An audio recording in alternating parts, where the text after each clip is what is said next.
नमस्कार. सोलकढी थाट या माझ्या चॅनलमध्ये तुमचं स्वागत आहे.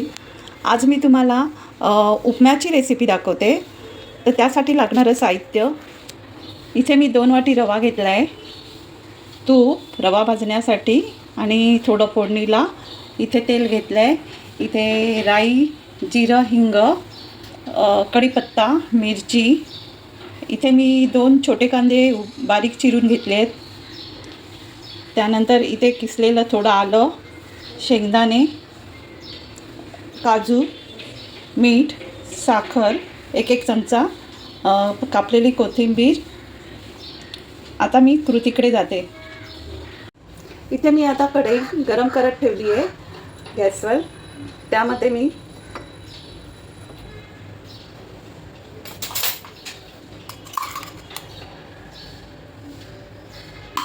2 टेबलस्पून तूप टाकते आणि हा 2 वाटी रवा भाजून घेते.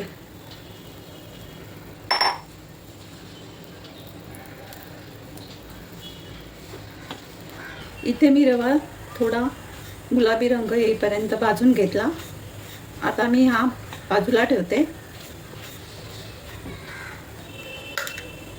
2 चमचे तेल टाकते आणि 1 टेबलस्पून तूप टाकते. यात मी पहिले काजू टाकून घेते आणि शेंगदाणे.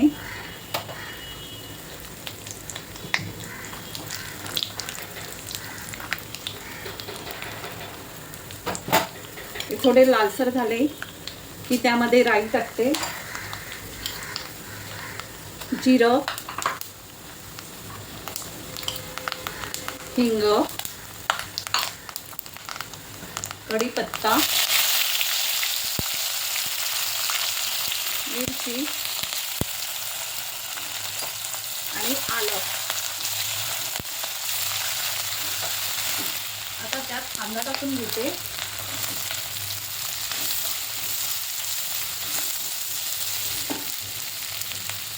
इथे कांदा भाजत असताना मी एका साईडला पाणी गरम करायला ठेवलं आहे. ह्या उपम्यामध्ये असं उकळतं पाणी टाकावं म्हणजे उपमा फळफळीत होतो. भाजलं आहे. त्यामध्ये आता मी रवा टाकून घेते, भाजलेला रवा.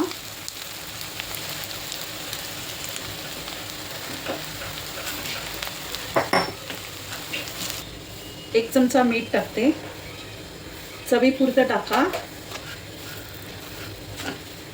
ते पाणी टाकताना हे झाकण असं बाजूलाच ठेवायचं हातात, म्हणजे ते अंगावर उडणार नाही.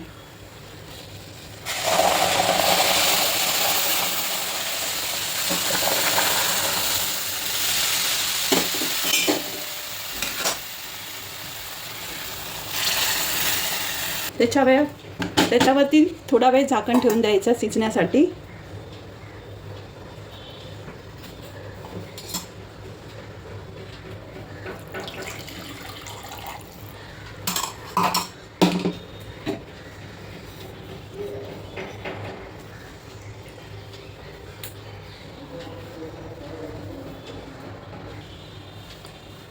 आता मी झाकण काढून घेते.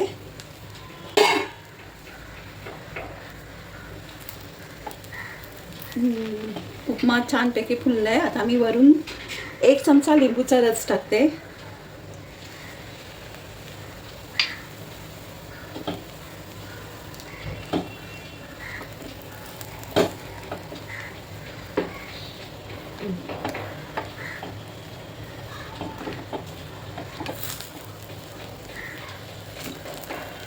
छान झाला उपमा.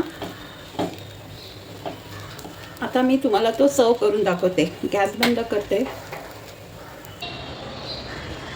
असा आपला उपमा तयार आहे खाण्यासाठी.